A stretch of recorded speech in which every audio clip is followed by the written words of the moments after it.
el del español, el inglés y el americano.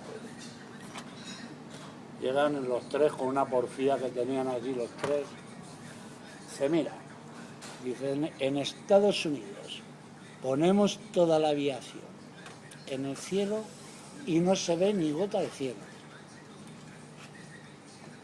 Y ya salta el alemán. Pues en Alemania cogemos toda la flota de barcos y no se ve ni gota de agua en el mar. Y ya salta el español. Dice, pues yo tengo un primo que le pongo 12 palomas en la polla y no se le ve ni gota de polla. Y ya se quedan así los tres pensando, y dice el americano, dice, yo creo que nos hemos pasado un poquito, ¿no? Dice, porque es que yo, joder, entre avión y avión se ve un poquito cielo. Y ya salta el alemán, dice, bueno, coño, nosotros con la flota alemana ponemos todos los barcos y se ve un poquito de mar. Y ya salta el español, dice, bueno, a mi primo le quitamos 2 palomas y todavía se le ve un poquito polla.